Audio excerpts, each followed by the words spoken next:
Ini Mas Gibran. Mas Gibran. Waduh. Mas Gibran sekarang jadi Ngeri-ngeri YouTuber sedap nih. kan.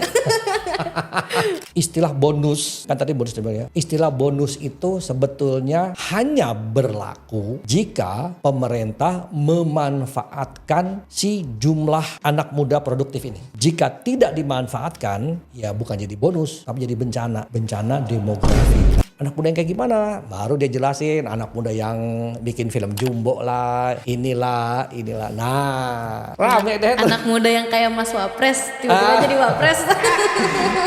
Suara-suara di publik merespon video Mas Mas Wapres Wapres tadi, mereka menyayangkan oke, bonus demografi, terus pemerintah sudah berbuat apa. Jadi kayak nagih gitu loh. Ya kalau diceritain cuma ini aja, iya kami juga tahu ada bonus. Tapi terus dari video sepanjang itu terus apa ininya? Kok tidak ada... Gak ada solusi sih gitu. Apa sih solusi kira-kira gitu ya? Bonus demografi tapi hilirisasi. Itu satu hal tapi tidak jadi solusi.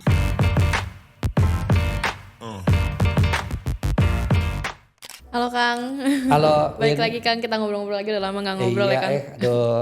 Oke Kang, Ya. hari ini tuh ada yang bikin aku agak kepikiran soal Kang Mutul, tapi oke gak nih? Aku mau bahas soal videonya Mas Wapres Kang, yang lagi viral banget. Sekarang banyak banget yang ngomongin ya. Ini Mas Gibran. Mas Gibran. Waduh. Mas Gibran sekarang jadi Ngeri-ngeri sedap YouTuber kan. nih. Ya Kang, aku mungkin udah banyak yang ngebahas soal views, dislike dan segala macam di sosial media, iya. tapi aku nggak bakal bahas itu karena udah banyak banget yang bahas. Aku mau kita fokus tuh ke bonus demografinya Kang. Yang episode bonus demografi. Ini menarik nih Kang. Iya. Mungkin pertama ini dulu kali ya Kang. Bonus demografi ini gimana sih Kang? Mungkin banyak yang masih nggak tahu dan nggak ngeh gitu. Istilah bonus demografi ya? Ya. Oke, jadi bonus demografi itu istilah ya. Jadi bonus demografi itu lebih kepada begini. Demografi atau komposisi sebuah negara atau bangsa, ini kan ada penduduknya nih. Nah, di penduduknya itu tuh ada usia kanak-kanak, usia remaja, usia tua sampai manula gitu. Nah, dalam demografi itu ada namanya usia produktif. Nah, usia produktif adalah usia di mana orang itu bekerja. Rata-rata itu adalah lulus SMA sampai menjelang pensiun. Walaupun faktanya ada yang lebih cepat, ada yang lebih mundur itu. Tapi itu usianya. Nah, usia ini disebut usia produktif. Kenapa hubungannya dengan bonus, dianggap bonus di demografi ini? Karena tinggal komposisinya. Kalau satu negara yang anak mudanya dikit, lebih banyak yang tua dan mau pensiun, maka bisa dibilang itu usia produktifnya sedikit dan ekonominya bisa jadi akan turun. Karena udah nggak produktif. Nah, ini terjadi pada Jepang. Jadi Jepang itu generasi mudanya, generasi produktifnya itu berkurang. Jadi berkurang, akhirnya sisa tinggal tua-tuanya doang nih. Makanya mereka bikin program mengundang anak-anak Indonesia untuk ke negaranya, untuk bekerja. Dengan begitu, ia tetap bisa produktif walaupun yang digaji adalah anak-anak muda dari negara lain, kira-kira gitu. Indonesia kebalikan. Ternyata secara data sensus Indonesia itu di tahun 2030 something itu akan punya anak muda banyak sekali dan produktif. Jadi anak muda dengan jumlah mayoritas itu jumlahnya mengalahkan orang-orang tua bahkan yang mau pensiun. Nah, pertanyaannya di saat jumlah ini banyak, pemerintahnya mau manfaatin atau tidak? Nah, makanya ada istilah bonus itu karena biasanya jumlah usia produktif ada ya seimbanglah dengan yang tidak produktif. Tapi kalau bonus berarti jumlahnya lagi banyak-banyaknya nih gitu. Ini adalah momen bagus pemerintah kalau mau menaikkan perekonomian. Jadi bisa melesat karena apa? Mumpung banyak. Itu sebetulnya. Nah, yang dibahas sama Mas Wapres Gibran adalah tentang bonus demografi itu melibatkan atau yang paling punya peran itu adalah anak muda. Makanya kenapa dia anak muda? Anak muda yang kayak gimana? Baru dia jelasin anak muda yang bikin film Jumbo lah, inilah. Nah, rame deh tuh. Anak muda yang kayak Mas Wapres tiba-tiba jadi Wapres. Jadi nah itu yang akhirnya apa ya menurut gua bukan salah bonus demografinya Oke. gitu. Kira-kira gitu sih. Oke Kang, di situ kan Mas Wapres bilang kalau misalnya pertumbuhan yang tadi kayak Kang Motol bilang juga perkembangan satu negara itu bisa maju karena si anak muda ini yang produktif bekerja kan Produktif Kang. bekerja, ya. Ngomongin soal produktif kerja Kang, sedangkan kita lagi ngadepin masa dimana kita banyak banget PHK massal. Oh iya benar sekarang dia. Iya kan? Nah maksudku kalau misalnya perkembangan negara ini karena si produktif kerja tadi, sedangkan negara kita sekarang lagi PHK massal, ini gimana? Gimana sih, ya? Nah ini bagus Win. Jadi gini, nyambung dulu ke yang tadi bonus demografi ya, usia produktif. Istilah bonus, kan tadi bonus demografi ya. Istilah bonus itu sebetulnya hanya berlaku jika pemerintah memanfaatkan si jumlah anak muda produktif ini. Oke. Jika tidak dimanfaatkan, ya bukan jadi bonus, tapi jadi bencana. Oke. Bencana demografi. Nah sekarang pertanyaannya, apa yang bisa menentukan ini menjadi bonus dan ini menjadi bencana? Ya kan? Menjadi bencana menjadi bonus itu jika pemerintah bisa menyediakan lapangan pekerjaan sejumlah anak-anak muda si bonus demografi tadi.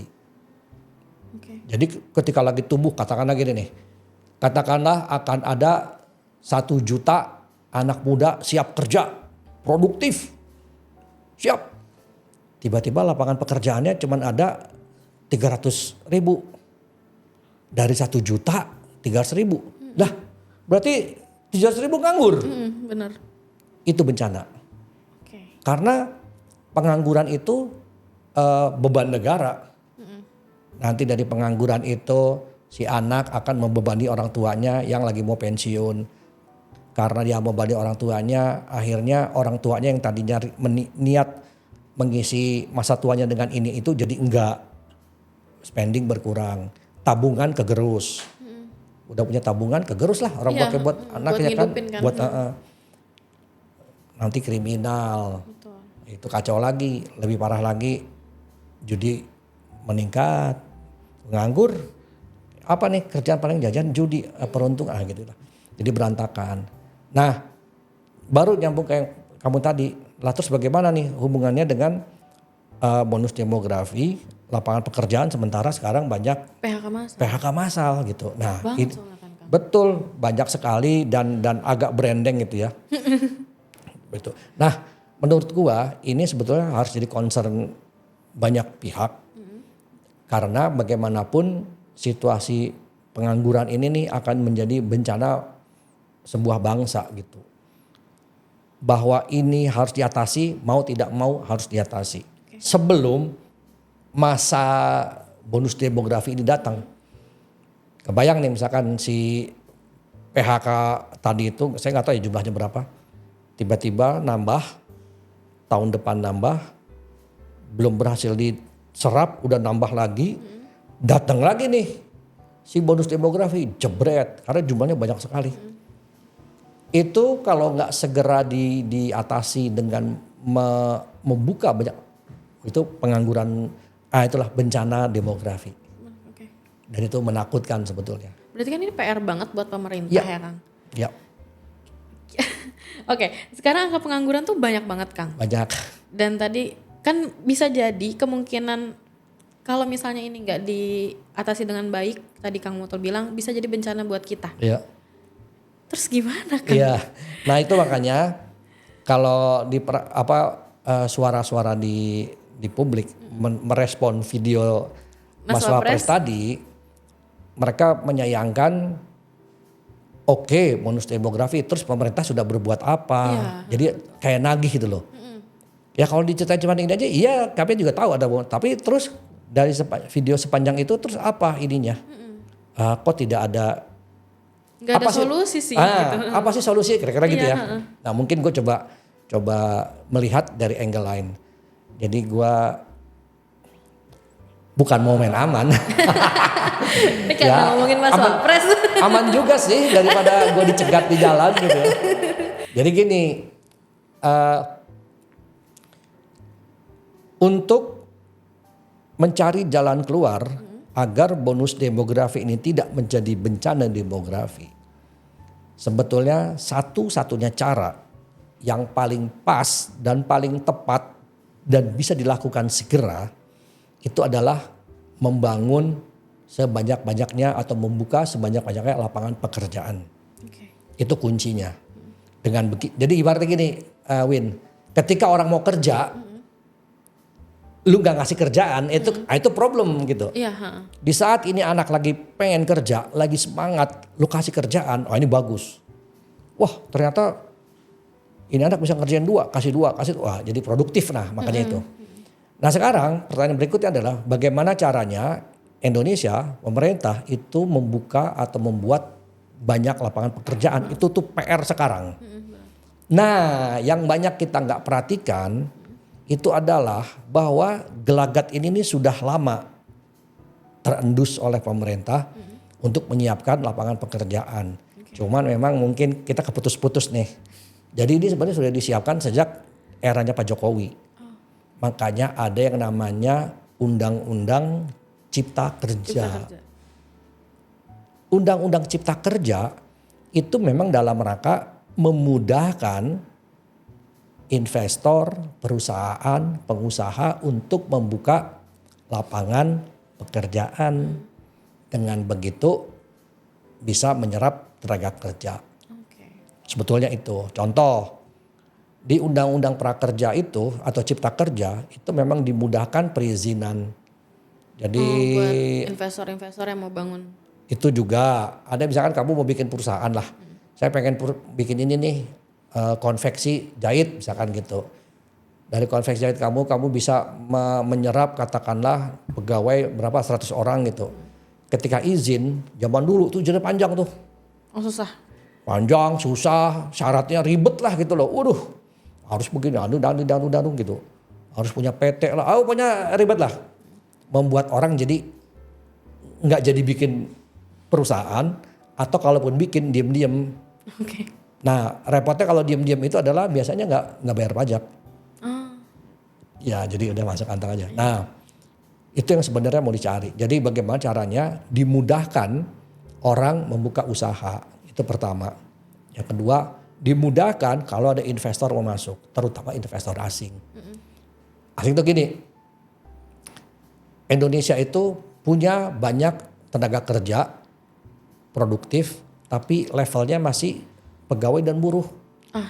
Makanya dibutuhkan perusahaan atau pabrik, nah ini yang disebut dengan padat karya. Padat karya itu jadi menyerap banyak tenaga.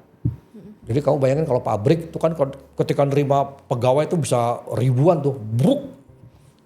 Nah sementara kalau padat modal itu yang sifatnya industri tapi investasinya gede. Ketika Mas Wapres bilang hilirisasi, itu sebetulnya industri dengan padat modal, tidak terlalu padat karya. Itu jadi pembahasan netizen juga gitu loh. Rame juga. Bonus demografi tapi hilirisasi. Itu satu hal tapi tidak jadi solusi. Kenapa? Hilirisasi itu padat modal.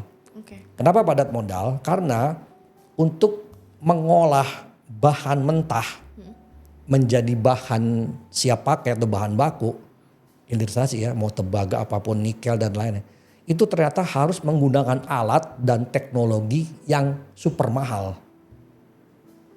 Yang tidak perlu dikerjakan banyak orang, tapi dikerjakan dengan banyak modal. Nah itu disebut padat modal. Itu makanya Indonesia membuka diri untuk investor. Datanglah investor dari Perancis, dari Amerika, dari Cina. Kenapa? Mereka duitnya gede. Nah, kenapa kok Cina yang lebih kelihatannya aktif dengan hilirisasi? Karena teknologi pemurnian itu tadi yang paling canggih itu punya Cina. Oke. Jadi Cina datang, wah Indonesia nggak melakukan hilirisasi, tidak mau menjual bahan mentah. Kalau kamu mau, kamu buka usaha di sini. Cina mau, oke, saya buka. Karena apa? Beli mesinnya Indonesia nggak sanggup. Bangun pabriknya Indonesia nggak sanggup. Butuh biaya besar. Lah terus ada yang bilang, lah kan kalau udah ada pabriknya kan bisa menyerap tenaga kerja. Betul. Tapi seberapa banyak? Tidak banyak. Karena si pabrik atau industri hilirisasi itu lebih banyak modalnya, mesinnya harus canggih. Iya. Dan buruhnya itu juga buruh yang tingkat pendidikan itu nggak bisa yang sekedar, kalau padat karya tuh kamu bayangin pabrik rokok dah. Wah, Siapapun bisa ngerjain. ngelinting, diajarin bentar bisa gitu. Pabrik tekstil, wah. Jadi menyerap, gajinya nggak besar, upahnya nggak besar, sebatas UMR, tapi yang penting lu kerja. Dengan lu kerja, lu bisa nabung.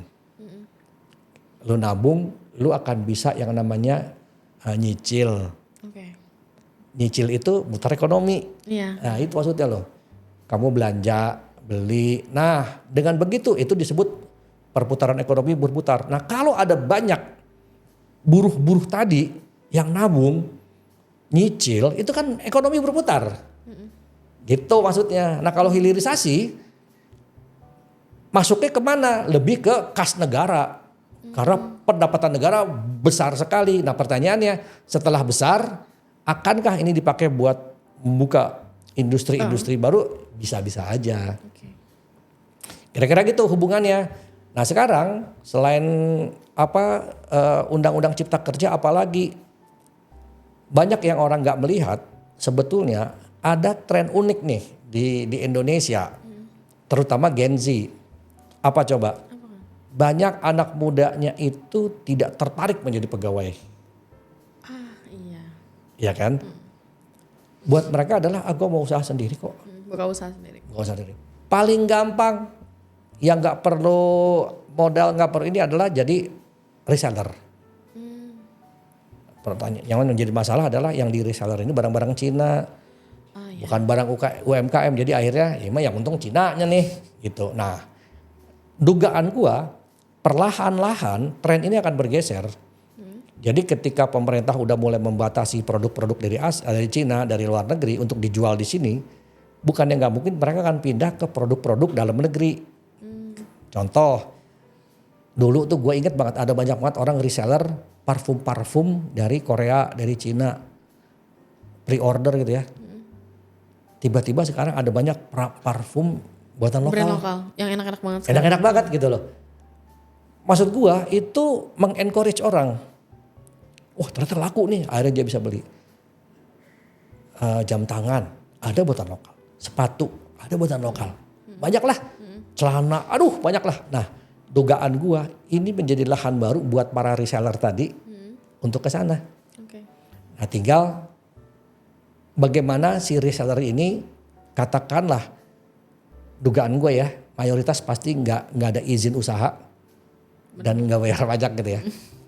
Mungkin nggak kalau ini dimudahkan, lu dimodalin, lu dibikin asosiasi, lu ada istilahnya kayak insentif lah. Kalau lu melakukan ini maka lu begini-begini. Bukannya nggak mungkin kamu punya reseller yang dulu kamu sendirian, berikutnya kamu nyuruh anak buah kamu, jadi kamu ngerekrut 20 orang kerja hanya terima orderan. Itu kan lumayan lah. Dan ngebuka lapangan kerja. Dan membuka lapangan kerja. Tiba-tiba kamu bikin dengan memanfaatkan pertama tetangga. Nah yang ketiga tadi, pentingnya jaringan digital. Oke. Kerjaan Komdigi nih. Kenapa penting? Ekonomi digital, gig ekonomi. Kamu punya reseller, kamu ngerekrut awalnya tetangga-tetangga rumah biar pada datang buka. Kamu mikir, lah kalau kayak gini kan gue bisa ya buka buat orang-orang daerah. Yang penting lu punya online aja. Kamu bilang, silakan kalau mau bergabung dengan saya, Windy Reseller. Lu yang penting punya ini. Akhirnya dia bisa dagangkan di kampung dia, di desa dia, bisa tuh. Barang dari kamu. Itu yang terjadi pada TikTok afiliator. Iya. Saya di mana? Yang diinin juga barang orang. Barang orang, gua nggak perlu nyetok barang. Gua hanya menjadi etalase. Benar-benar. Gua dagang, suruh belanja di kotak kuning, ketika gua klik itu kan larinya ke pedagang. Iya. Dan si pedagang Dapat persenan aja kan yang betul, dan si pedagang nggak pusing mau pasang iklan, udahlah gua afiliator aja. Benar. Nah ini kan format-format dan skema-skema baru. Jangan salah, TikTok tuh adalah nggak boleh dagang kan? Iya, Iya kan, ingat nggak? sempat Nah ketika nggak boleh dagang, apa harus ditutup? Nggak bisa, karena ini mesin ekonomi. iya. Cari jalan, untungnya semua pihak ini sadar bahwa ini nggak mungkin kita tutup, ini udah jadi pemasukan lalalala. Dan TikToknya untungnya kooperatif ya. Akhirnya apa coba? Ya udah cari jalan tengah. Nyatunya Jalan sama tengah. Tokopedia. Iya. Kamu kan nggak ada izin ininya, makanya kita udah partner aja begini. Dan akhirnya win-win situation. Kalau aja ini dikembangkan, dibesarin, dimudahkan izin dan jalan keluarnya, gue yakin bisa tumbuh semua. Nah, di situ sebenarnya yang menurut gua harus menjadi concern pemerintah juga, bahwa ternyata ada banyak tren anak-anak sekarang yang tidak tertarik menjadi pegawai. Makanya ketika ada statistik punya pemerintah BPS, wah pengangguran tinggi. Iya. Karena yang didata itu pengangguran pegawai. Oke. Orang yang emang nggak kerja kantoran. Ya pegawai, anak sekarang mana mau jadi pegawai? Gue pengennya kerja jamnya terserah gue. Iya, benar. Akhirnya apa coba? Nah itu yang tidak terdetek tuh. Jadi yang kedeteknya cuma angka penganggurannya aja. Angka pengangguran. Yang berarti gini, angka pengangguran sama dengan adalah angka non pegawai gitu. Iya. Bahwa kamu tidak pegawai, bahkan kamu tidak kerja. Iya, Dianggapnya begitu. Sekarang mah orang-orang di desa juga pada jadi pedagang di internet semua, jualan. Nah itu menurut gua ya, itu yang harus ditangkap dan didata, dipetakan gitu ya. Pemerintah bisa bantu apa? Oke. Dimudahkan lah, di apa jadi atau dilindungi. Jadi kalau lu dagang, lu nggak akan panik ini dan itu. Lu nggak perlu ribut sama si platformnya, lu dijaga oleh Komdigi misalkan begitu. Nah dari situ baru ketahuan tuh, oke, hilirisasi satu hal. Karena dengan hilirisasi akan ada investasi, itu satu hal. Nah yang kedua adalah kemudahan membuka lapangan pekerjaan, membuka izin usaha, itu dimudahkan. Kemudian jangan-jangan ada namanya kemudahan modal usaha dari level kredit apa. Nah ini sebenarnya udah mulai masuk ke ranah pinjaman online. Oke. Anak sekarang disuruh bikin pinjaman kredit ke bank, apa ada yang mau? Enggak. Ribet. Maunya pay later. Nah karena apa? Itu sebetulnya bentuk lain dari kredit tapi langsung klik. Iya betul. Ini PR buat pemerintah. Sementara pinjol itu terlalu dekat nih ke judol. Ini tipis-tipis jadi negatif, makanya mereka mulai pinjaman daring. Pindar bukan pinjol sekarang. Bayangin harus sampai mengganti istilah. Iya. Pinjol jadi pindar, dalam rangka apa? Biar nggak jadi negatif. Nah ini upaya-upaya itulah. Yang kelihatannya kemarin netizen yang budiman, yang mulia ini nih nuntut. Kok Mas Gibran sebagai pemerintah kok nggak ngomongin detail tentang apa? Iya. Ya bisa jadi belum gitu kan, kita nggak tahu. Tapi ya gitulah kira-kira makanya jadi. Oke, berarti ini PR banget buat pemerintah sih sebenarnya. Iya. Dan karena ini pembahasan ini justru keluarnya dari si Mas Wapres. Makanya Diangkatnya maksudnya? Iya, yang angkatnya Mas Wapres pertama. Maksudnya dia bikin video dan segala macam, makanya akhirnya ngundang pro kontra dari netizen. Iya. Ya walaupun kalau menurut gue ya Win ya, kalau mau lihat sisi positifnya, jadi ke-trigger, akhirnya anak muda jadi ke-trigger, jadi aware, jadi tahu kayak kamu jadi apa sih bonus demografi? Kalau enggak kamu baik-baik saja kan, merasa I'm okay, nggak peduli juga gitu loh.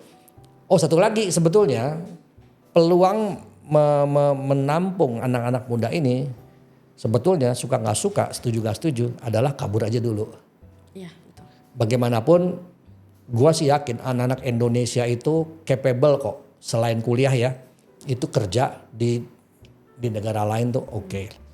Karena gua ngeliat itu di YouTube banyak tuh anak-anak muda dari mana gitu, Jawa Barat tuh masalah.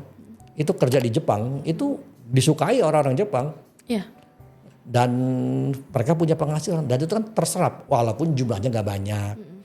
Jadi itu satu hal. Tapi ya segala opsi harus dibuka. karena bagaimanapun nggak mungkin nih bisa menampung jumlah yang sekian ratus juta itu tadi tuh nggak mungkin kalau kita nggak nyiapin tempat-tempat buat nampung mereka kerja. Ya jangan sampai akhirnya yang harusnya jadi bonus malah jadi bencana buat Iya, negara kita sendiri. itu kuncinya. Bagaimana jangan sampai si bonus ini malah jadi bencana. Betul.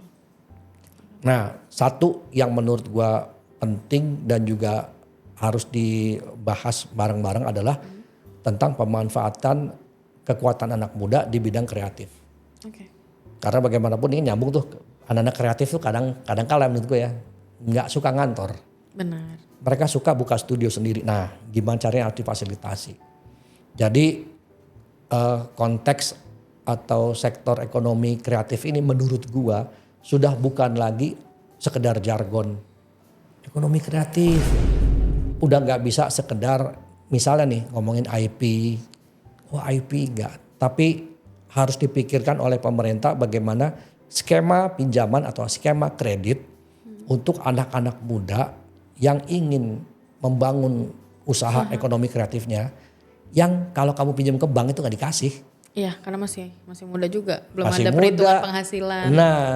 Nah itu menurut gua itu bola panas yang harus buru-buru di ini. Karena anak-anak muda ini kalau gue lihat ya itu semangat ekonomi kreatif itu tinggi gitu loh. Benar. Tinggi lah. Tapi kan nggak mungkin nunggu dapat proyek dulu. Sementara mereka butuh modal dan modalnya itu hanya mengadakan proyek. Lah proyek dari mana? Sementara mereka mau berani bikin modal dari siapa? Akhirnya ke orang tuanya. Iya. Akhirnya ke temannya, akhirnya patungan. Ya kalau kayak gitu, nah itulah akhirnya suara-suara jadi kontrak ke pemerintah. Ah lu gak bantu gue kok. Gitu. Oke. Kira-kira gitu. Oke. Sangat insightful nih. Semoga seperti lah. biasa. Oke. Semoga. Ya itu aja sih berarti Kang yang ya setidaknya Jadi ada gambaran. Ada gambaran Ya. soal bonus demografi dan keadaan negara kita saat ini. Gitu Kang. Ya semoga nanti teman-teman juga jadi terfikir solusif lah. Wah kita mau nunggu pemerintah nyediain atau kita mau bikin sendiri ya. Oh betul. Ya itu juga harus jadi kali aja jadi insight baru lah. Oke, nanti kita ngobrol-ngobrol lagi ya Siap Kang. Win, terima kasih banget. Oke, makasih Kang. Oke, thank you Win.